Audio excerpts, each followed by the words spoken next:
प्रसंग है महाराज जी। हमको काशी में रहने का सौभाग्य तो नहीं मिला, आने जाने का अवसर तो मिलता है, रहने का सौभाग्य नहीं मिला है। पर हमारे पूज्य गुरुदेव श्री भक्तमाली जी महाराज लंबे समय तक काशी में रहे। 13 वर्ष की आयु में काशी में आ गए थे वो, और फिर शास्त्री तक उन्होंने काशी में किया। तो सन 1943 में वो शास्त्री कर चुके थे, 1943 में। तो काशी में बहुत लंबे समय तक उनका निवास हुआ। उस जमाने में धीरे धीरे लोग पढ़ते थे, शायद 18-20 वर्ष की आयु तक महाराज जी काशी में रहे। इसके बाद विरक्त हो गए। हमारे मन में बहुत समय से था कि काशी में पूज्य गुरुदेव की स्मृति में कुछ न कुछ वहाँ होना चाहिए। अपने बहुत से विद्यार्थी वहाँ रह रहे हैं, पढ़ रहे हैं, बड़े कष्टपूर्वक रह करके शास्त्राध्ययन कर रहे हैं। तो विश्वनाथ जी ने अब कृपा की है, केदार खंड में ही एक स्थल छोटा सा भगवान विश्वनाथ जी ने, अन्नपूर्णा जी ने उपलब्ध कराया है। पुराना बना हुआ है, अभी नए बनाने की शक्ति तो है नहीं।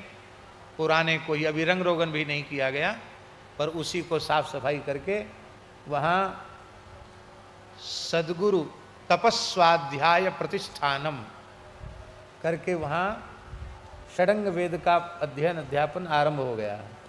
वहाँ 5-6 घंटे कम से कम पढ़ाई रोज चलती है। अभी ज़्यादा रहने की व्यवस्था नहीं, पर 4-5 ब्रह्मचारी रह करके पढ़ रहे हैं। अपने स्थान के ही एक संत हैं, वो स्वयं पढ़ाते हैं, कृष्ण गोपाल दास जी, और वो पढ़ते भी हैं, पढ़ाते भी हैं। BHU में भी पढ़ाने जाते हैं, कार्षणी विद्या भवन में भी जाते हैं, और यहाँ भी पढ़ाते हैं। तो सवेरे से रात तक पढ़ाते ही पढ़ाते रहते हैं। तो मन में विचार है कि भगवान विश्वनाथ जी कृपा करें, भारतवर्ष में कुछ बहुत अच्छे विद्वान तैयार हो जाएं। अब महाराज जी ऐसी हालत हो गई, हम आपको क्या कहें। कहने में थोड़ा सा संकोच होता है, लेकिन फिर भी कह देते हैं, कोई बात नहीं। ये बिना विधिवत तरीके से पढ़े लिखे बिना केवल 4 महीना 6 महीने में कथावाचक बनने की जो प्रवृत्ति है, इस प्रवृत्ति ने धर्म का और शास्त्र ज्ञान का सर्वनाश कर दिया। 6 महीने में भागवत कथा बांचो, 3 महीने में राम कथा कहने लग जाओ, क्या कहेगा?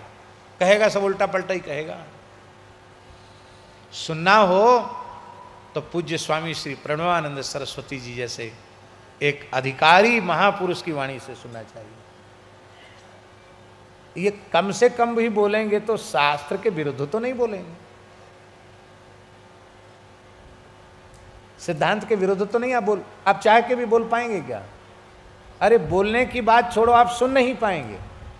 हम उठपटांग बोलेंगे, आप उठ के चले जाएंगे यहां से। इसलिए ये जो बहुत जल्दी वक्ता बनने की परंपरा, इसने शास्त्र का नाश कर दिया, और बहुत जल्दी गवैया बजवैया बनने की परंपरा ने संगीत का भी नाश कर दिया। हाँ, बुरा नहीं मानना, ये तो सब भगवान की कृपा से भले गुणी लोग हैं, अच्छे लोग हैं। हमको तो सरगम का सा भी पता नहीं है, ये लोग तो सब बहुत अच्छे हैं, बहुत विद्वान हैं। लेकिन ऐसी स्थिति आ गई है कि श्रम जैसे हमारे हनुमान जी ने, लक्ष्मण जी ने श्रम किया है और लगातार कर रहे हैं, इस तरह से लोग श्रम नहीं करना चाहते। क्योंकि लोक गीतों की धुन पर कुछ गा लेना, क्षेत्रीय कुछ गा लेना, या कुछ रसिया वगैरह गा लेना, उतने से ही काम चल जाता है। उनको संगीत सीखने की आवश्यकता कहाँ है? स्वर ताल के ज्ञान की आवश्यकता ही नहीं है। और एक बड़ी विचित्र बात है, एक वक्ता महानुभाव कुछ गा रहे थे, तो पवन जी जैसे कोई अच्छे तबला बजाने वाले थे, तो उनसे बोले बार बार, कहरवा बजाओ कहरवा। अब वो बेचारा कहरवा ही बजा रहा था बजाने वाला। तो उसने कहा, अरे बोले नहीं, और बढ़िया वाला कहरवा बजाओ। 2-3 बार टोक दिया तो उन्होंने तबला उठा के पटक दिया, बोले तुम बजा दो।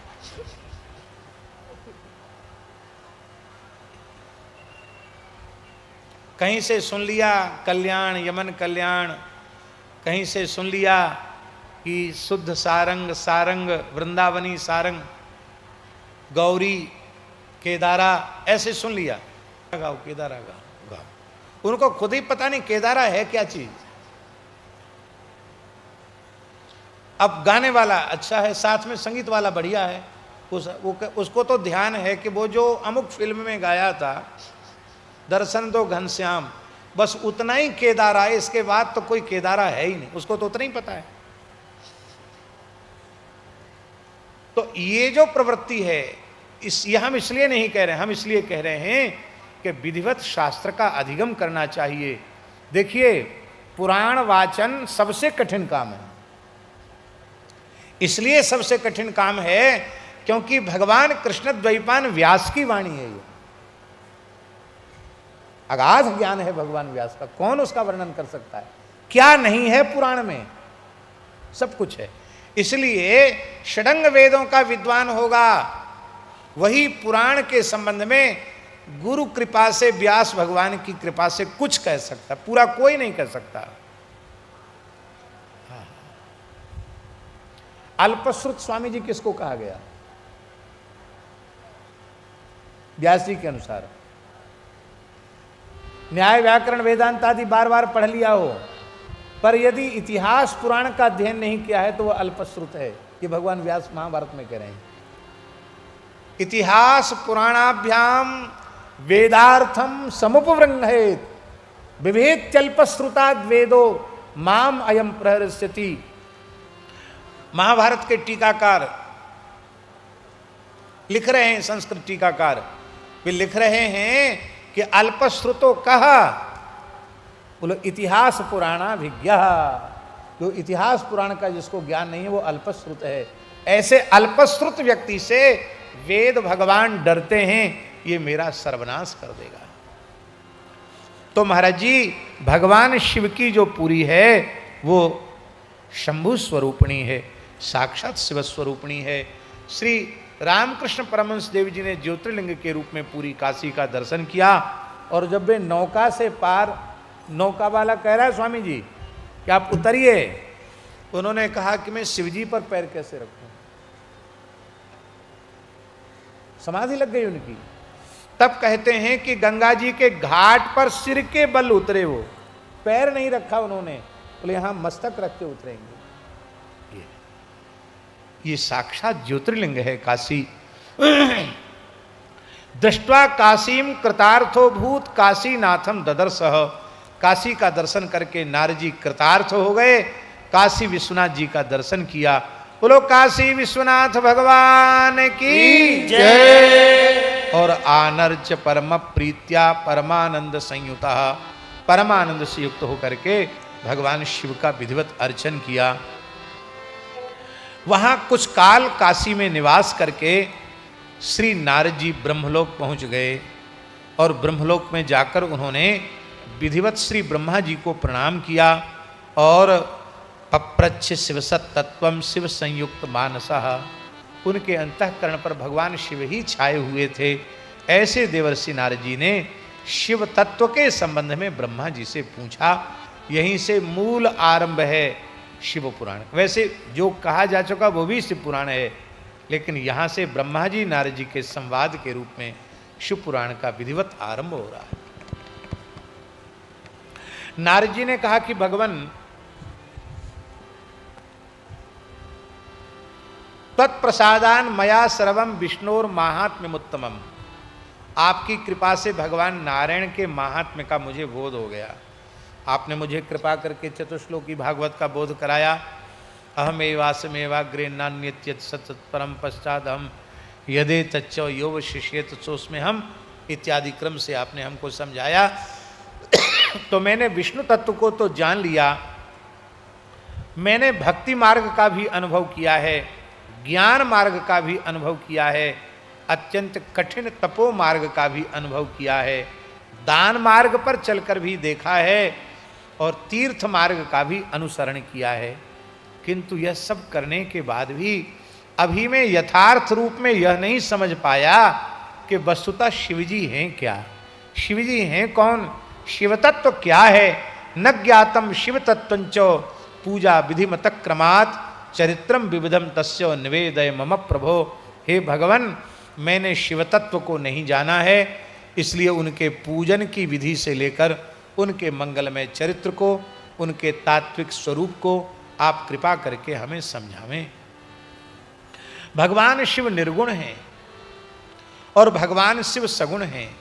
प्रकृति के गुण शिव जी में नहीं हैं, इसलिए वे निर्गुण हैं, और भक्त वात्सल्यादि दिव्य गुण उनमें हैं, इसलिए वे सगुण हैं। ऐसे भगवान शंकर का तत्व कैसे जाना जाए, आप कृपा करके बताओ। आपको एक श्लोक मालूम है? वो श्लोक है पुष्पदंताचार्य जी का। पूरा शिव में हमने पढ़ दिया, और उपसंहार में क्या बोल रहे हैं पुष्पदंताचार्य जी, आप सबको याद है? तब तत्वं न जानामि, बोलो, तव तत्वं न जानामि, सभी लोग बोल सकते हैं। तब तत्वं न जानामि, तव तत्वं न जानामि, कीदृशोऽसि महेश्वर, कीदृशोऽसि महेश्वर, यादृशोऽसि महादेव, यादृशोऽसि महादेव, तादृशाय नमो नमः, तादृशाय नमो नमः। पुष्पदंताचार्य जी कह रहे हैं तब तत्वं न जानामि, हे महेश्वर आप क्या हैं, कौन हैं, आपका स्वरूप क्या है, आपके तत्व को मैं नहीं जानता, पर आप जो भी हों, यादृशोऽसि, आप जैसे भी हों हे महादेव, आप उनको हम प्रणाम करते हैं। हम नहीं जानते, पर आप तो सब कुछ जानते हैं। आप सर्वज्ञ हैं, मैं अल्पज्ञ हूं। इस प्रकार से श्री नारद जी ने पूछा कि भगवान अपने भक्तों को कैसा फल देते हैं। वे भगवान शिव आशुतोष हैं, परम दयालु हैं, भक्तों के दुख कष्ट को देख नहीं पाते हैं। गोस्वामी जी ने विनय पत्रिका में लिखा है, देख न सकत दीन कर जोरे। शंकर जी का एक स्वभाव है, उनके सामने दीनहीन बन के कोई घिंघियाता है, हाथ जोड़ता है, शंकर जी सहन नहीं कर पाते। वो क्या चाहिए, ले जा ले जा, जल्दी ले जा। कितने उदार है। हे भगवान, ब्रह्मा विष्णु महेश ये त्रिदेव कहे जाते हैं, और हमने यह भी सुना है कि शिव तत्व के निरूपण में त्रिदेव शिव जी से ही प्रकट होते हैं। तो ये त्रिदेवों में जो महेश्वर हैं और जो सदाशिव हैं, इनमें कोई भेद है क्या? आप कृपा करके बतावें। उन भगवान शिव के आविर्भाव का भी चरित्र कहिए। यद्यपि वे अजन्मा हैं, फिर भी वे कैसे प्रकट होते हैं, आप कृपा करके बताइए। उनका चरित्र बताइए। भगवती उमा पार्वती का चरित्र बताइए। और हमने सुना है कि शंकर जी का विवाह भी हुआ, आप उनके विवाह का चरित्र भी कहिए। यद्यपि शंकर जी परम निवृत्ति निरत हैं, उनके जैसा वैराग्यवान निवृत्ति निरत और कौन होगा, लेकिन फिर भी वो गृहस्थाश्रम में प्रवेश करते हैं। गृहस्थाश्रम में कैसे गृहस्थोचित धर्म का निर्वाह करते हैं, उनको भी आप कृपा करके बताइए। उनका विवाह कैसे हुआ ये बताइए। उनका गृहस्थाश्रम कैसे चलता है इसको बताइए। कार्तिकेय जी के जन्म की कथा सुनाइए, गणेश जी के जन्म की भी कथा सुनाइए, और जो मैंने आपसे पूछा है वो सुनाइए। जो प्रश्न नहीं कर पाया हूँ वह भी सुना दीजिए। बोलो भक्तवत्सल भगवान की। कई बातें पूछी हैं। यह है शिव पुराण का बीज। यहां जो महाराज जी नारद जी ने पूछा है कि शंकर जी का गृहस्थाश्रम कैसे चलता है, यह बड़ा रहस्यात्मक प्रश्न है। एक बात हम आपसे पूछते हैं कि घर में अन्नपूर्णा बैठी हो और पतिदेव भिक्षा मांगे तो झगड़ा होगा कि नहीं होगा? अनंतानंत ब्रह्मांडों का पोषण करने वाली अन्नपूर्णा बैठी है और शंकर जी को भीख मांग भव खाएं। शंकर जी अपना खप्पर लेकर के अलख निरंजन कह के ऋषियों के यहाँ आश्रम में जाकर के प्रसाद मांग लेते हैं। तो झगड़ा होना चाहिए कि मैं अन्नपूर्णा हूँ, किसी को भूखा सोने नहीं देती, और आप हमारी नाक कटवाने पर तुले हैं, आप भिक्षा मांग रहे हैं, ये अच्छी बात नहीं है। झगड़ा नहीं होता।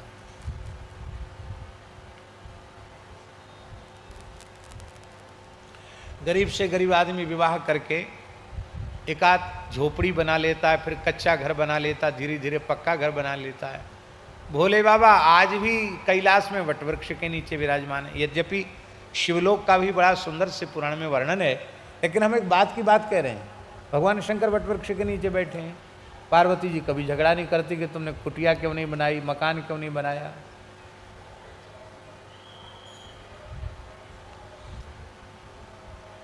गणेश जी और कार्तिकेय जी, ये दो पुत्र हैं उनके। कार्तिकेय बड़े हैं, गणेश जी छोटे हैं।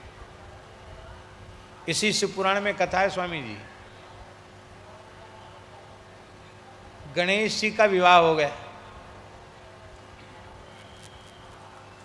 और विश्वकर्मा की पुत्री रिद्धि सिद्धि से उनको दो पुत्र भी हो गए। शुभ लाभ, क्षेम लाभ, ये पुत्र भी हो गए उनके। और कार्तिकेय जी पृथ्वी की परिक्रमा करके आए, क्यों जो परिक्रमा करके आएगा वही विवाह उसका पहले होगा। और गणेश जी ने पहली शिव पार्वती की प्रदक्षिणा कर ली। बोले धरती से बड़ी माता पार्वती हैं, आकाश से बड़े भगवान शिव हैं, हमने तो पूरे ब्रह्मांड की प्रदक्षिणा कर ली, आपके तो रोम रोम में ब्रह्मांड हैं। ये बात शास्त्रों में लिखी है, झूठी हो तो आप मत मानो, सत्य हो तो हमारी बात स्वीकार करो। शंकर जी प्रसन्न हो गए, पार्वती जी बोले बिल्कुल ठीक है। गणेश जी का ब्याह पहले हो गया। कार्तिकेय जी लौट रहे थे, बोले कहाँ जा रहे हो? नारद जी से पूछा। बोले जा कहाँ रहे हैं?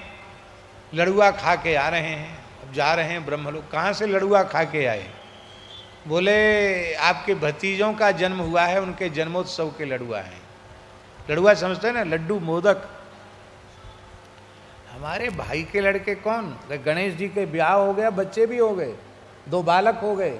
अरे 2 ब्याह हो गए, 2 बालक भी हो गए, और हम अब तक धरती की परिक्रमा ही करते रह गए। पिताजी को इतना भी धैर्य नहीं हुआ, नाराज हो गए कार्तिकेय जी। महाराज जी श्रीशैलम में चले गए कार्तिकेय जी, क्रौंच पर्वत है वहां चले गए। पार्वती जी बोली शंकर जी से कि हमको तो वियोग बहुत सता रहा है पुत्र कार्तिकेय का, चलो। तब भगवान शिव हम मल्लिकार्जुन के रूप में प्रकट हुए। तो पहले मल्लिकार्जुन जहां जगह वहां कार्तिकेय जी नाराज थे तो और आगे चले गए। तब पार्वती जी ने कहा भैया ऐसा मत करो, माता पिता से ज्यादा देर तक रूठ कर नहीं रहना चाहिए। तब श्री कार्तिकेय जी पूर्णिमा और अमावस्या को मल्लिकार्जुन का दर्शन करने आते हैं। शिव पुराण में लिखा हुआ। तो इस प्रकार की स्थिति है। भगवती का वाहन सिंह है तो शंकर जी का वाहन नंदी है। कार्तिकेय जी का वाहन मयूर है तो गणेश जी का वाहन मूषक है। सब विषम है। परिवार में भी विषमता, वाहनों में भी विषमता, स्वरूप और स्वभाव में भी विषमता। इतनी विषमताओं के बाद भी शंकर जी के गृहस्थाश्रम के जैसा सुखी गृहस्थाश्रम किसी का नहीं। आप लोग कहेंगे रहस्य क्या है? इतनी प्रतिकूलता में सब आनंद में है, क्या कारण है? इसका कारण एक ही है, सब भजन और सत्संग में लगे हैं। किसी को लड़ाई झगड़ा की फुर्सत कहाँ है? शंकर जी कहते हैं, पार्वती जी सुनती हैं, सब भजन करते हैं, सब सत्संग करते हैं। जो भजन सत्संग से विमुख हैं उनको सब प्रकार की अनुकूलता हो तो भी उनका क्लेश कलह मिटेगा नहीं, और सब प्रकार की प्रतिकूलता हो पर जीवन में नाम का आश्रय है, कथा कीर्तन का, सत्संग का आश्रय है, तो चाहे जितनी प्रतिकूलताएं हों वे आपको प्रभावित नहीं करेंगी। इसलिए भगवान शिव का गृहस्थाश्रम कैसे चला, ये कृपा करके बताइए। श्री ब्रह्मा जी ने महाप्रलय काल में ब्रह्म की सत्ता का प्रतिपादन किया, कैसे परब्रह्म का स्वरूप होता है। निर्गुण निराकार ब्रह्म से ईश्वर मूर्ति भगवान सदाशिव प्रकट होते हैं और भगवान सदाशिव से उनकी स्वरूपभूत शक्ति भगवती अंबिका प्रकट होती है और दोनों के द्वारा इन भगवान सदाशिव और भगवती परम आद्या शक्ति अंबिका के द्वारा काशी का प्रादुर्भाव होता है और काशी से ही और काशी में भगवान शिव अंबिका के सहित जब विराजते हैं तो भगवान शिव के वामांग से विष्णु प्रकट होते हैं और उनके दक्षिणांग से ब्रह्मा जी प्रकट होते हैं। इस प्रकार से भी पुराण में वर्णन किया गया। और महाराज जी यहाँ लिखा हुआ है कि युगपच्यतया शक्या शाकम काल स्वरूपिणा शिवलोकाविधम क्षेत्रम निर्मितम तेन ब्रह्मणा। परब्रह्म सदाशिव ने भगवती अंबिका के सहित इस धरती पर शिवलोक को काशी के रूप में प्रकट किया है। आप काशी जाएं, ध्यान से सुने, आप काशी जाएं तो आपको समझना चाहिए कि हमको जीते जी कैलाश की प्राप्ति हो गई, शिवलोक की प्राप्ति हो गई। इस धरती का शिवलोक है काशी। तदेव काशिके चेतत् प्रोच्यते क्षेत्रमुत्तमम् परम निर्वाण संख्यानम सर्वोपरि विराजितम। ये निर्वाण की भूमि है, मोक्ष का स्थान है और काशी सर्वोपरि प्रतिष्ठित है। भगवान शिव भगवती जगदम्बा अन्नपूर्णा के साथ यहाँ विहार करते हैं। उनको आनंद देने के कारण इस काशी को आनंद वन कहते हैं। और मुने प्रलय काले पी न तत्क्षेत्रम कदाचन विमुक्तम ही शिवाभ्याम यद विमुक्तम ततो विदुः। महाप्रलय के काल में भी भगवान शिव और भगवती अन्नपूर्णा काशी का त्याग नहीं करती हैं। काशी उस समय भी रहती है अपने दिव्य रूप में, इसलिए इस काशी को अविमुक्त क्षेत्र कहा गया। भगवान शिवाशिव इसको कभी त्यागते नहीं हैं, इसलिए इसका नाम अविमुक्त क्षेत्र है। एक और कथा है, मन्वंतर सहस्रैस्तु मन्वंतर सहस्रैस्तु जजाप वृषभध्वजा। हजारों मन्वंतरों तक काशी में भगवान शिव ने श्री राम तारक सदक्षर मंत्राज का जप किया, हजारों मन्वंतरों तक। तो भगवान श्री राम प्रकट हो गए। बोलो भक्तवत्सल भगवान की जय। बोले कहिए आपका क्या अभीष्ट है? राम जी ने पूछा। तो शिव जी ने कहा, भगवान यहां काशी में कोई व्यक्ति प्रवेश कर ले उसका मोक्ष हो जाए। काशी में एक बार घुस जाए धोखे से, पैर पड़ जाए काशी की सीमा में, उसका मोक्ष हो जाए। भगवान बोले आप तो बहुत उदार हो, पर आप ही बताओ, ये स्वर्ग नरक की व्यवस्था सब गड़बड़ा जाएगी, कोई ना कोई तो काशी आ ही जाएगा, फिर तो लोगों को अपने किए हुए शुभाशुभ कर्मों का कोई भय ही नहीं रह जाएगा, यमदंड का भय समाप्त हो जाएगा। इसलिए थोड़ी कंजूसी करो, उदारता ज़्यादा मत दिखाओ। शंकर जी बोले हम तो यही चाहते हैं कि जो काशी में आए वो मुक्त हो जाए। पर भगवान ने कहा कोई बात नहीं, काशी में जो निवास करेगा, यहाँ देह त्याग करेगा और आप जिसे भगवान नाम का मंत्र का राम तारक का उपदेश करेंगे वो मुक्त हो जाए।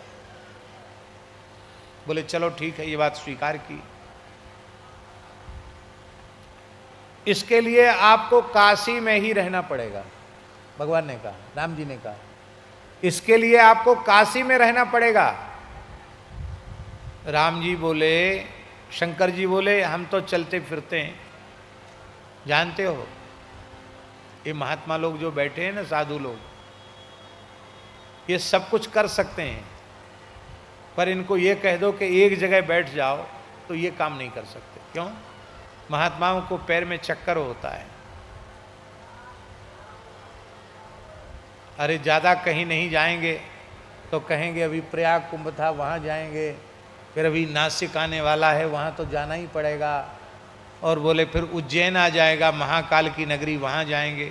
उज्जैन पूरा होते होते फिर हरिद्वार आ जाएगा। महात्मा घूमते रहते हैं, संत सुखी विचरंत में। हाँ, तीव्र योग गति से जो भजन करने वाले हैं, हमारे पूज्य परमहंस जी के जैसे संत, जिन्होंने अपनी वासना को ही समाप्त कर दिया है जाने आने की, वो कहीं नहीं आते जाते हैं। अरे बहुत कठिन काम है। शंकर जी बोले हम भी भ्रमणशील हैं, विचरणशील हैं, हम एक जगह नहीं रह सकते। आप कहते मोक्ष का सदावर्त बांटने के लिए आपको यहीं रहना पड़ेगा। शंकर जी बोले ठीक है, हम रह जाएंगे, काशी कभी छोड़ेंगे नहीं। और आपको प्रतिज्ञा करनी पड़ेगी कि हम काशी छोड़ के हम भी कहीं नहीं जाएंगे। भगवान बोले कि मैं अविमुक्तेश्वर लिंग के रूप में विराजमान रहूंगा। तो आप काशी गए हैं, काशी में विश्वनाथ जी के निकट में, अब तो बदल गया है कॉरिडोर बनने से, पहले विश्वनाथ जी के बगल में थे, इधर इस किनारे में थे अविमुक्तेश्वर। अविमुक्तेश्वर को आज भी कहते हैं विश्वनाथ जी के गुरु। तो हमको बड़ी मन में आई, विश्वनाथ जी के गुरु कौन? तुम त्रिभुवन गुरु वेद बखाना। जब पुराणों में हमने इस प्रसंग को पढ़ा कि भगवान श्री राम ही अविमुक्तेश्वर लिंग के रूप में विराजमान है, तभी विश्वनाथ जी के इष्ट हैं, विश्वनाथ जी के गुरु हैं। और लिखा है महाराज जी काशी महात्म्य, विश्वनाथ जी का दर्शन करे और अविमुक्तेश्वर को प्रणाम न करे, उन्हें जल न चढ़ावे, तो विश्वनाथ जी का दर्शन पूर्ण नहीं होता है। तो भगवान श्री राम भी भगवान श्री हरि कण कण में काशी के विराजमान हैं। ये हरिहरात्मिका पूरी है और हरिहर में भेद नहीं है। शिवा रामा नाही भेद, इन दोनों में भेद नहीं है। इसलिए इस क्षेत्र को अविमुक्त क्षेत्र कहा जाता है। इसको आनंद वन इसलिए कहा जाता है कि भगवान स्वयं आनंद का अनुभव यहां करते हैं। तो इस प्रकार से सृष्टि के क्रम का वर्णन किया। भगवान विष्णु की नाभि से कमल का प्रादुर्भाव, कमल से ब्रह्मा जी का प्रादुर्भाव, और कमल नाल के उद्गम का पता लगाने में ब्रह्मा जी असमर्थ हो गए, तब तप करने लग गए। भगवान श्री हरि ने उन्हें दर्शन दिया, और जब दर्शन दिया तो ये भगवान शिव की ही माया थी कि ब्रह्मा जी को भाव नहीं जगा। बोले कि हम तुम्हारे पुत्र नहीं, तुम हमारे पिता नहीं, हम तो सबसे बड़े हैं। बड़प्पन का विवाद हुआ, और उसी समय भगवान शिव ज्योतिस्तंभ के रूप में, ज्योतिर्लिंग के रूप में प्रकट हुए। ये कथा पहले भी आ चुकी है, इसलिए द्वारा इसको नहीं कहेंगे। उसके और छोर का पता न ब्रह्मा जी पा सके, न श्री विष्णु भगवान पा सके। और अंत में भगवान ब्रह्मा जी ने थोड़ा कपट किया, केतकी को गवाही बना करके झूठ बोला कि हमने शिवजी के इस ज्योतिर्लिंग के आदि को देख लिया। भगवान विष्णु झूठ नहीं बोले, शंकर जी ने उन्हें अपूज्य होने का शाप दे दिया। इसी को गोस्वामी तुलसीदास जी ने कहा, शिव पूजा मैटी चतुरानन, जगत पूज्य नहीं तेही के कारण। इसलिए शिव पूजा, इसका अर्थ क्या है महाराज जी? हमको ये समझ में आता है।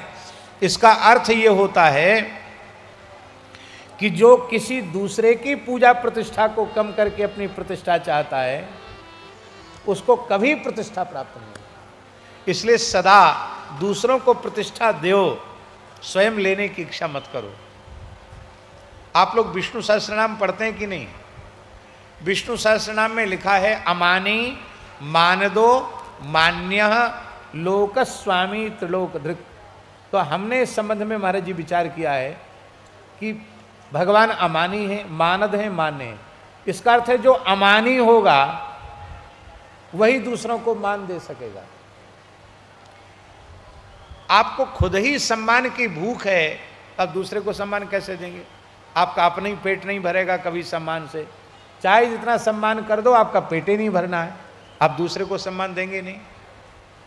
जो अमानी होता है वही मानद होता है, दूसरों को मान देता है। और जो अमानी होता है, मानद होता है, महाराज जी वही मान्य होता है। भगवान अमानी है, मानद है, इसलिए मान्य है। इसलिए यदि आप भी मान्य होना चाहते हो तो अमानी मानद हो जाओ, मान्य अपने आप हो जाओ।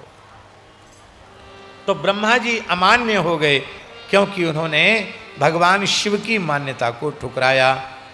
और भगवान शिव ने कृपा करके अपने शब्दमय विग्रह का दर्शन कराया। आकार से लेकर के संपूर्ण स्वर व्यंजन भगवान शिव के देह में विराजमान हैं। इसलिए भगवान शिव को नादमय शब्दमय भी कहा गया। ये शब्दमय परब्रह्म है। बड़ा विस्तृत विवचन है कि कौन सा अक्षर भगवान शिव के किस अंग में प्रतिष्ठित है। भगवान उमा जी के सहित प्रकट हुए, अपने स्वरूप का विवेचन किया और ब्रह्मादि तीनों देवताओं की एकता का प्रतिपादन किया। भगवान ने स्वयं कहा, ब्रह्मा के रूप में मैं सृष्टि करता हूँ और विष्णु के रूप में मैं पालन करता हूँ और रुद्र के रूप में मैं ही संहार करता हूँ। इसलिए भगवान सदाशिव कह रहे हैं महाराज जी कि ब्रह्मा जी का तिरस्कार मेरा तिरस्कार है, विष्णु का तिरस्कार मेरा तिरस्कार है, रुद्र का तिरस्कार मेरा तिरस्कार है और इन तीनों का समादर मेरा ही समादर है। ये भगवान ने एकता का प्रतिपादन किया।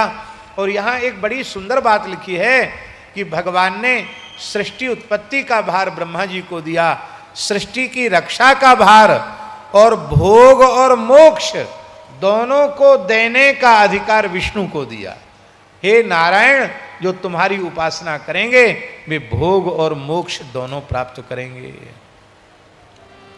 अब एक बात है, बड़ी अच्छी बात है, ब्रह्मा जी को ये दे दिया, संग विष्णु भगवान को भोग और मोक्ष दोनों देने का अधिकार श्री विष्णु भगवान को दे दिया।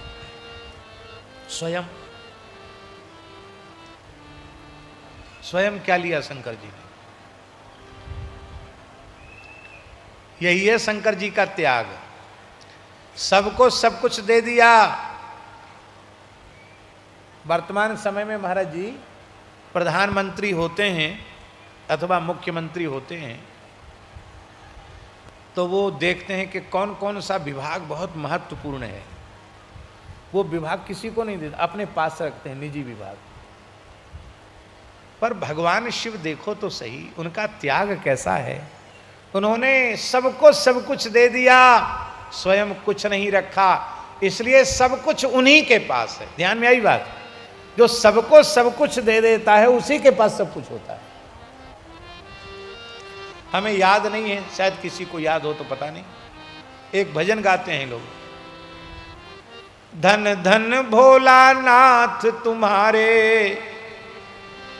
धन धन भोलानाथ तुम्हारे, कौड़ी नहीं खजाने में, तीन लोक बस्ती में बसा दे आप बसे वीराने।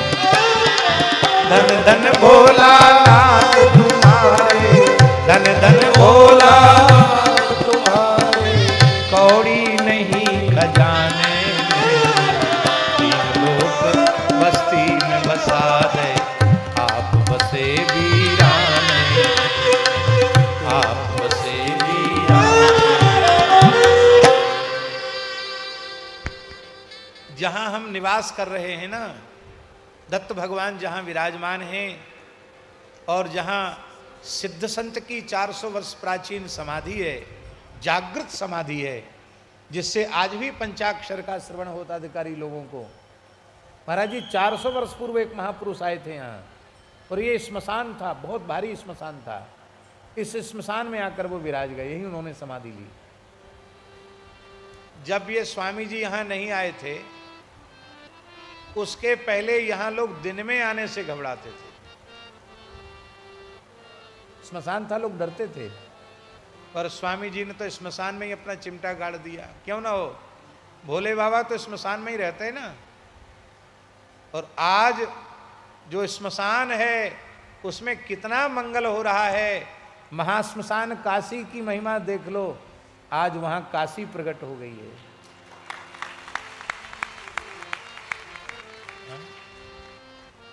लोग श्मशान में बैठकर भोजन नहीं करते, अब वहीं भोजन कर रहे हैं, वहीं सो रहे हैं, वहीं माला फेर रहे हैं। बड़े बड़े सिद्धस्थल श्मशान में ही प्रकट हो जाते हैं। भगवान शिव ने सबको सब कुछ दे दिया, लेकिन स्वयं कुछ नहीं लिया और इस प्रकार का जो सर्वस्व दान करने वाला होता है उसी के पास वस्तुतः सब कुछ होता है। यहाँ एक बड़ी विशेष बात महाराज जी लिखी है कि शंकर जी ने सबको सब कुछ दे दिया और देने के बाद एक बात और कह दी शंकर जी ने कि देखो तुम ठीक से काम करोगे तब तो विभाग में रह पाओगे, गड़बड़ी करोगे तो फिर तुम्हारा विभाग छीन लिया जाएगा। बोलो भक्तवत्सल भगवान की जय। इसलिए शंकर जी ने सबको अपने अपने काम में ठीक से लगा रखा है। ऋषियों ने शिव पूजन की विधि पूछी है।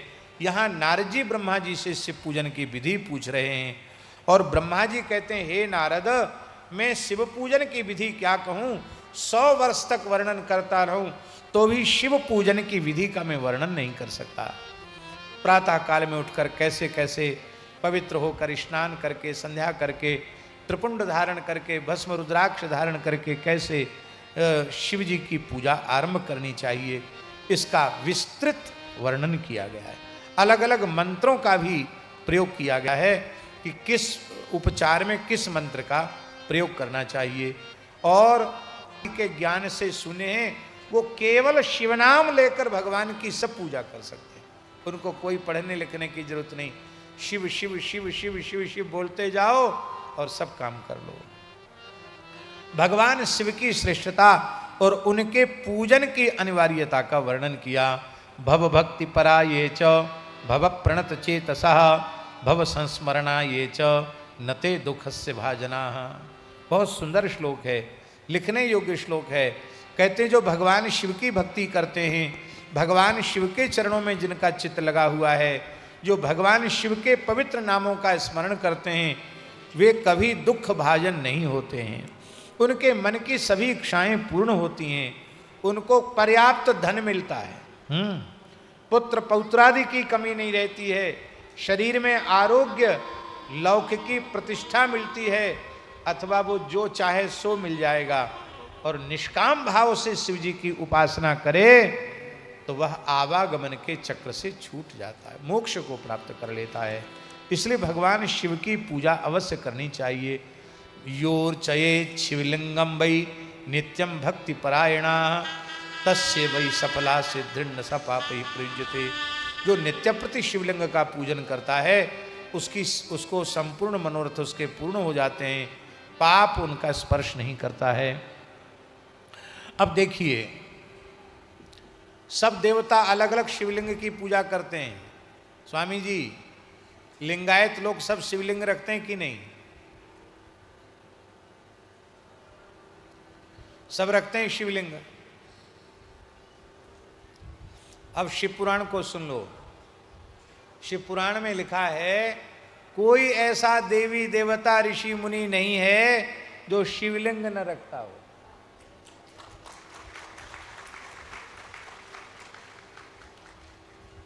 ध्यान दिया कि नहीं दिया? थोड़ा और उदारता लाओ। वस्तुतः केवल लिंगायत ही लिंगायत नहीं है, सभी संसार के ज्ञानवान विवेकी धर्मनिष्ठ मनुष्य शिवलिंग का पूजन करते हैं, इसलिए सब लिंगायत है। सब शिवलिंग का पूजन करते हैं, इसलिए कोई ऐसा नहीं जो लिंगायत से अलग हो। यही तो हमारे सनातन धर्म की विशेषता है। सभी वैष्णव हैं और सभी शैव हैं। आप देखो, पुराण उठाकर के देखो तो भगवान शिव से बड़ा कोई वैष्णव नहीं है और भगवान नारायण से बड़ा कोई शैव नहीं, उनसे बड़ा कोई शिव उपासक नहीं। आपको याद है हरिस्ते सहस्रम कमलवली माधाय पदयो यदो कोने तस्मिन् निज मुदहरन् नेत्र गतो भक्त्युद्रेका परिणितमसौ चक्रवपुषा त्रयाणां रक्षायै हर भक्ता। भगवान नारायण ने निश्चय किया कि मैं भगवान शिव का पूजन करूंगा, 1000 कमल से उनका अर्चन करूंगा। बहुत लंबी उपासना थी भगवान नारायण की। तो महाराज जी सब चोरी करते हैं, हमारे वृंदावन के ठाकुर जी को दोष मत देना, सब चोरी करते हैं, मौका पड़ने पर कोई नहीं चूकता। हमारे भोले बाबा ने चोरी कर ली। 1000 कमलों में से 1 कमल भोले बाबा ने चुरा लिया। अब 1000वां नाम लेकर चढ़ाना है, कमल पुष्प कैसे चढ़ावें? अब पूजन में उठ सकते नहीं, बोल सकते नहीं और ऐश्वर्य का प्रयोग नहीं कर सकते। जिन भगवान के संकल्प से सृष्टि हो जाती है वो संकल्प करें कमल उत्पन्न नहीं होगा क्या? लेकिन यहां तो भक्त बनकर पूजा कर रहे हैं, यहां ऐश्वर्य का प्रयोग करना मना है। तब भगवान ने विचार किया कि मेरे प्राण प्यारे भक्त मेरे नेत्रों को ही कमल कहते हैं, मैं अपने नेत्र कमल इन पर चढ़ा देता हूं। अपने तरकस से बाण निकाला, बाण की नोक से दोनों नेत्र निकालकर जैसे ही शिवजी पर चढ़ाए भगवान शिव प्रकट हो गए। बोलो शंकर भगवान की जय। केवल प्रकट नहीं हुए, गतो भक्ति द्रेका, इतने पिघल गए शंकर जी, द्रवीभूत हो गए कि भगवान शिव ही सुदर्शन चक्र बन गए। परिणित मसौ चक्र वपुषा, भगवान शिव ही सुदर्शन चक्र बन गए और कहा कि अब हम तुम्हारे हाथों बिक गए हैं, इसलिए सुदर्शन चक्र के रूप में सदा तुम्हारे साथ रहेंगे। लिखा हुआ। तो सब लोग पूजा करते हैं। अब ध्यान से सुन लो, इंद्र पद्मराग मणि से बने शिवलिंग का अर्चन करते हैं, कुबेर जी स्वर्ण लिंग का अर्चन करते हैं, इसलिए स्वर्ण लिंग की पूजा करने से धन की कमी नहीं रहती। और धर्मराज पीत वर्ण के पुखराज मणि से निर्मित शिवलिंग की पूजा करते हैं। वरुण देवता श्याम वर्ण की मणि जो उससे निर्मित शिवलिंग की पूजा करते हैं। विष्णु भगवान इंद्रनील मणि से निर्मित शिवलिंग का पूजन नित्य करते हैं। ब्रह्मा जी स्वर्ण से निर्मित शिवलिंग का रोज पूजन करते हैं। विश्वदेव चांदी से निर्मित शिवलिंग का पूजन करते हैं। अष्टवसु पीतल के शिवलिंग का पूजन करते हैं। अश्विनी कुमार जो देव वैद्य हैं वो नित्य पार्थिव लिंग की पूजा करते हैं। और भगवती पराम्बा महालक्ष्मी स्फटिक मणि से निर्मित शिवलिंग का पूजन करती हैं। और 12 आदित्य ताम्र से बने हुए शिवलिंग का पूजन करते हैं। और चंद्रमा मोती से बने हुए शिवलिंग का पूजन करते हैं। अग्निदेव हीरे से बने हुए शिवलिंग का पूजन करते हैं। और ब्राह्मण वो तो उनके लिए इस पुराण में लिखा है उनको नित्य ही पार्थिव बनाना चाहिए, पत्नी पार्थिव बनावें और ब्राह्मण विशेष रूप में पूजन करें। मैं दानव चंदन से निर्मित शिवलिंग का पूजन करते हैं। नाग मूंगे से बने शिवलिंग का पूजन करते हैं। और भगवती दुर्गा देवी मक्खन से बने हुए शिवलिंग का रोज पूजन करती हैं। और योगी भस्म निर्मित शिवलिंग का पूजन करते हैं। विरक्त सन्यासी योगी भस्म लिंग का अर्चन करते हैं। यक्ष दधि निर्मित शिवलिंग का अर्चन करते हैं। और छाया चावल के आटे की पीठी से बने हुए शिवलिंग की पूजा करती हैं छाया देवी। और ब्रह्माणी रत्नमय शिवलिंग की पूजा करती हैं। बाणासुर रसलिंग का अर्चन करता है, पारे से बने हुए शिवलिंग का। और दूसरे लोग मिट्टी के शिवलिंग का पूजन करते हैं। विश्वकर्मा भी मणिजटित शिवलिंग का पूजन करते हैं। इस प्रकार से लंबी चौड़ी बातें हैं। कोई ऐसी देवी देवता ऋषि मुनि नहीं जो शिवलिंग का अर्चन पूजन न करते हो, इसलिए सब भगवान शिव के उपासक हैं। बोलो भक्तवत्सल भगवान की। दूसरे की बात तो हम नहीं जानते हैं, लेकिन हम श्री रामानंद संप्रदाय की बात कह रहे हैं। श्री रामानंद संप्रदाय के प्राचीन से प्राचीन स्थानों में कोई ऐसा स्थान नहीं है जिसमें शिवजी ना हो।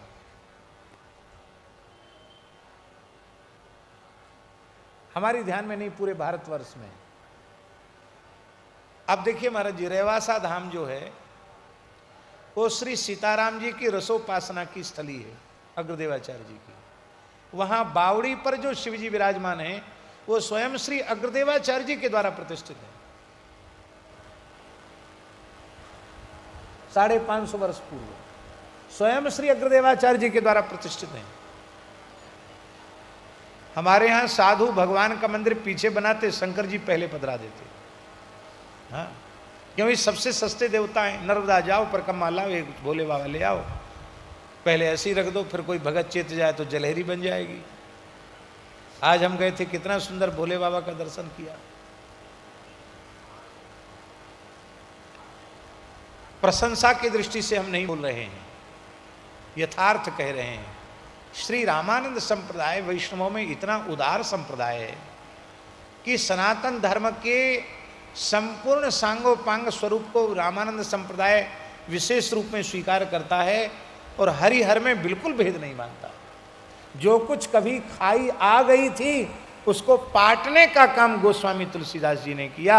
ऐसे विलक्षण मानस जी में भी, विनय पत्रिका में भी ऐसा विचार गोस्वामी जी ने दिया कि ये भेद सदा के लिए मिट जाए। हाँ, ये बड़ी भारी बात है। इस प्रकार से ये वर्णन किया गया है। बोलो भक्तवत्सल भगवान की जय। जानामि धर्मम नच में प्रवृत्ति, जानाम्य धर्मम नच में निवृत्ति, त्वया महादेव हृदय स्थितेन यथा नियुक्तोस्मि तथा करोमि। यह प्रार्थना करके शिव पूजन करना चाहिए। विभिन्न पुष्प, अन्न, जल धाराओं से शिव की पूजा करने का विशेष महात्म्य का वर्णन किया गया है। कमल से पूजा, बिल्वपत्र से पूजा। और महाराज जी इसमें विशेष बात लिखी है,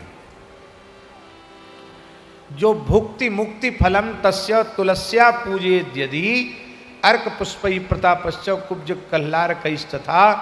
कहते जो तुलसी की मंजरी से युक्त तुलसी से भगवान शिव का पूजन करता है उसको भोग और मोक्ष दोनों मिल जाते हैं।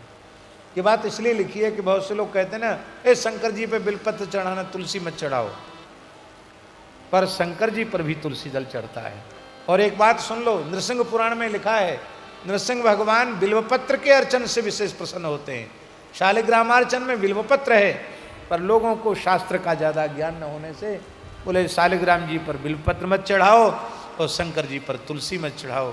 अरे भैया, दोनों में इतना प्रेम है कि दोनों बिल्वपत्र और दोनों तुलसी से प्रेम करते हैं। बोलो भक्तवत्सल भगवान की जय। शमी पुष्प जो शंकर जी को अर्पित करता है उसको मुक्ति प्राप्त हो जाती है।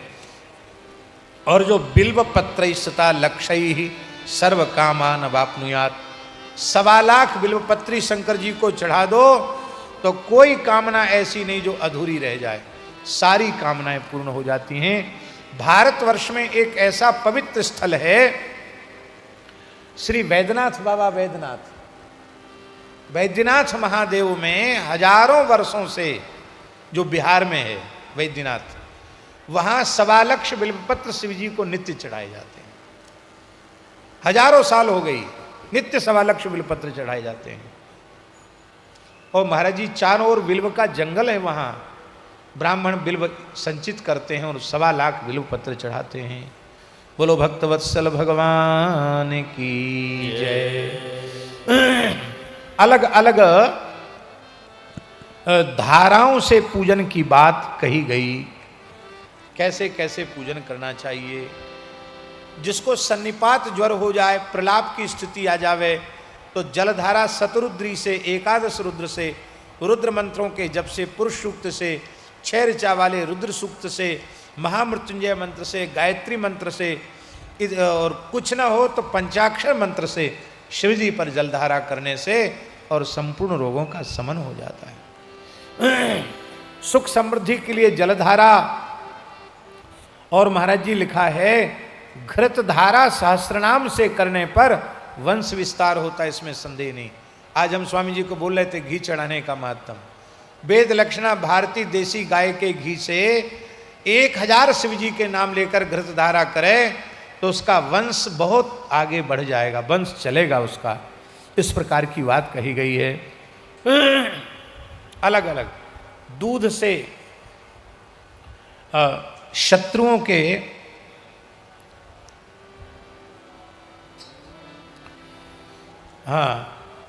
बुद्धि किसी की मंद है, जड़ है, याद नहीं होता है, तो उस व्यक्ति को शर्करा मिश्रित देसी गाय के दूध से शंकर जी का अभिषेक करने पर उसकी बुद्धि बहुत तीव्र हो जाती, धारणा शक्ति हो जाती है।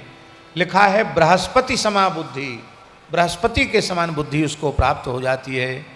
और उच्चाटन करने की भी विधि लिखी है, वो उच्चाटन आप लोग काय को करेंगे उसकी भी विधि लिखी है कि किसी ने उच्चाटन कर दिया हो तो दूध की धारा चढ़ाने से भी उच्चाटन नष्ट हो जाता है। आप किसी पे मत करना, आपको किसी ने कर दिया हो तो आप उसके लिए अभिषेक से शांत हो सकते हैं। शत्रुओं के नाश के लिए सरसों के तेल की धारा से अभिषेक करना चाहिए। सुगंधित तेल की धारा से भोगों की प्राप्ति होती है। शहद की धारा से रुद्राभिषेक किया जाए तो टीवी दूर हो जाती है, राज यक्षमा टीवी की बीमारी दूर हो जाती है। गन्ने के रस की धारा से अभिषेक करने पर संपूर्ण ऐश्वर्य की आनंद की प्राप्ति होती है। गंगाजल की धारा से अभिषेक करने पर भोग और मोक्ष की प्राप्ति होती है। फलों की रस निकाल कर उस धारा से अभिषेक करने से भी अभीष्ट की सिद्धि होती है। महामृत्युंजय मंत्र से इनको चढ़ाना चाहिए।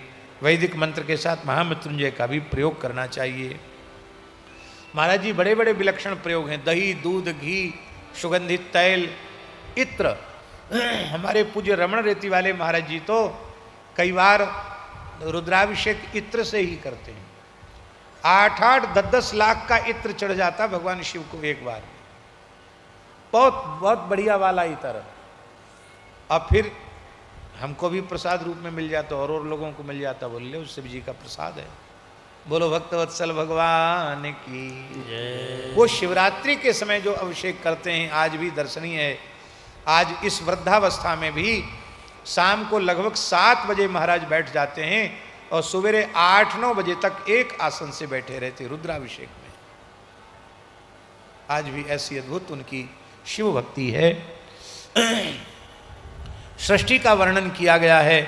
सारी सृष्टि भगवान से ही प्रकट होती है, अंत में भगवान में विलीन होती है।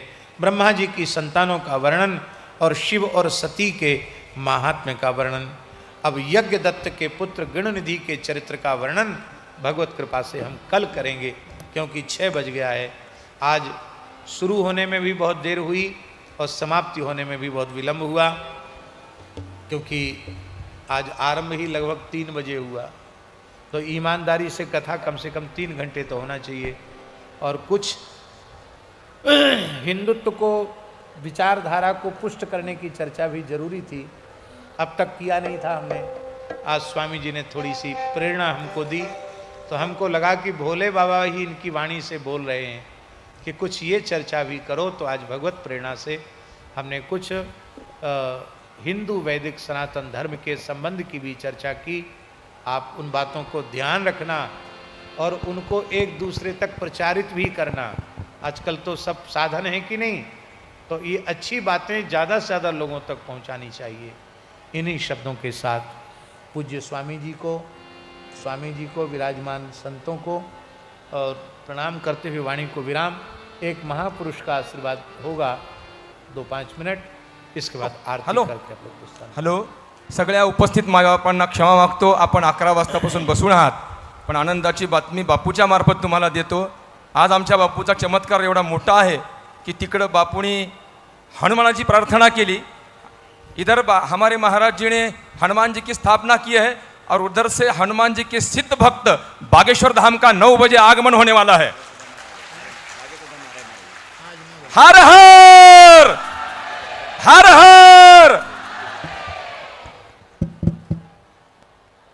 देखिए, बागेश्वर के, शांतपणे ऐका, भगवान बागेश्वर महादेव और श्री बालाजी महाराज के अनन्य भक्त सेवक पंडित श्री धीरेन्द्र कृष्ण शास्त्री जी, जो बागेश्वर वाले बाबा के नाम से प्रसिद्ध हैं और जिन्होंने इस समय हिंदू सनातन संस्कृति के लिए बहुत बड़ा काम किया। जो उन्होंने यात्रा, हिंदू एकता यात्रा निकाली थी, उसका बहुत बड़ा परिणाम आया। हम भी उसमें गए थे। और अब कैंसर हॉस्पिटल का शिलान्यास भारत के यशस्वी प्रधानमंत्री मोदी जी ने किया है और राष्ट्रपति महोदया भी वहाँ पधारी थी। आज यद्यपि वे बहुत दूर हैं, बिहार में उनकी कथा चल रही है और हमसे 2 बार फ़ोन से बात हुई और हमारे प्रति बहुत ही आदर का भाव वो रखते हैं, पूज्य भाव रखते हैं। तो हमने कहा, इसलिए वो बहुत संकोच में पड़ गए। मैंने कहा आप कैसे भी आ जाओ, तो वो चार्टर प्लेन से आ रहे हैं, तो आज आएंगे फिर आज ही वापस हो जाएंगे, कल सवेरे जाएंगे। तो आप लोग मर्यादा बना के रखना, धक्का मुक्की मत करना। और आज लगभग 9 बजे वो यहाँ मंच पर आएंगे, और वो 9 बजे आएंगे तो हम भी द्वारा मंच पर आएंगे थोड़ी देर के लिए, क्योंकि वो हमारी बात को रखने के लिए, स्वामी जी के भाव को रखने के लिए इतना कष्ट सहकर भी आ रहे हैं। तो हम भी थोड़ी देर के लिए आके बैठ जाएंगे। स्वामी जी से भी प्रार्थना है कि स्वामी जी भी आकर बैठ जाएंगे तो अच्छा रहेगा। इन्हीं शब्दों के साथ हम हनुमान जी के अनन्य भक्त श्रद्धेय शास्त्री जी से निवेदन करते हैं कि वे अपने वचनामृत के द्वारा हम सबको लाभ प्रदान करें। उनका आज कीर्तन है, 7 से 9 बजे तक कीर्तन है। अच्छा, आज रात्रि को इनका कीर्तन है। ठीक ठीक। प्रमोद जी महाराज अब आरती। आजच्या आरतीचे प्रमुख यजमान यांनी व्यासपीठावर यावं। आदरणीय माजी खासदार सुभाषरावजी वानखेडे, त्याचप्रमाणे आदरणीय चिंतामणी मॅडम, तुरुंग अधिकारी यवतमाळ, त्याचप्रमाणे श्री सत्यनारायणजी बजाज, त्याचप्रमाणे नागोराव माधवराव पंचनी, त्याचप्रमाणे शिवसद्गुरू शिवलिंग स्वामी विश्वस्त मंडळ, सद्गुरू व्यंकटस्वामी महाराज, नामदेवराव बाळूरकर, किसनराव पाटील, नारायणराव वाकोडे, भास्कर पाटील, ॲडव्होकेट गुरुनाथ हनुमते आणि राहुलजी मुडफे यांनी आरतीला वर यायचं आहे।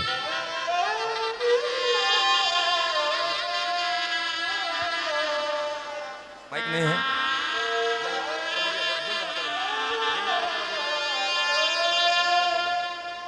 आज रात्री ठीक 7 ते 9 वाजता महंत हरिभक्तीपरायण प्रमोदजी महाराज जगताप बारामती यांचं एकादशीच्या महापर्व कालावर हरिकीर्तन होईल आणि कीर्तनानंतर लगेच बागेश्वर धाम यांचं दर्शन होईल। सर्व महानुभावांनी एकादशीच्या या हरिकीर्तनाचा लाभ घ्यावा ही विनंती। पोलीस बांधवांना थोडी विनंती आहे, आज थोडी गर्दी जास्त होईल, त्यामुळे आपण सांभाळायचं है। आरती देने वाले महात्मा महाराज जी के पास ना जाकर थोड़ा नीचे रहकर खड़ा रहे, खाली खाली उभा रहा। राहुल जी खाली उभा करा। हरि ओम वाहिदकुं हविः प्रजननं मे स्तुत सवेरको सर्वकालको सुस्ताये आत्मसन् प्रजासनि वसुसनि लोकसन्य भयसनि अग्निहे प्रजा बहुलां मे करोद्वन्नं पयोरेदो वसुवासुदन्ता। ओम रत्नेश्वरी नमः ज्वालामालिन्यै नमः। ओम चंद्रमा मनसो जात सख्जो सूर्यो अजायत श्रोत्रादवायुष प्राणशमुखादग्निरजायत। ओम जय शिव ओंकार बोले जय शिव ओंकार ब्रह्मा विष्णु सदा शिव बोले बोले आत्मा शिव ओम हर हर महादेव। एकानन चतुरानन पंचानन राजे बोले पंचानन राजे। हंसा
करता दुख हरता जग पालन करता ओम जय हर हर महादेव ब्रह्मा विष्णु सदा शिव जानत विवेका बोले जानत विवेका प्रणयाक्षर के मध्य पूर्वारे से मध्य तीनों एक योग जय हर हर महादेव त्रिगुण स्वामी की आरती जो कोई नर गावे बोले प्रेम सहित गावे कहत शिवानंद स्वामी वदत हरे हर स्वामी मनवांचित फल पावे ओम जय हर हर महादेव ओम जय हर हर महादेव ओम जय हर हर महादेव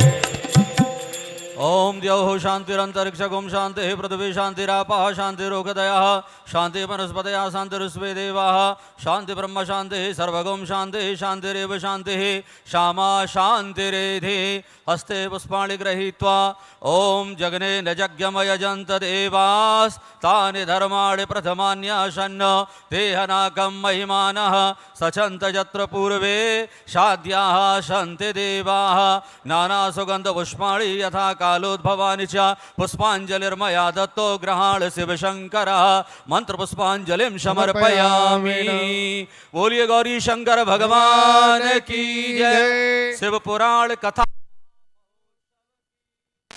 श्री हनुमान जी महाराज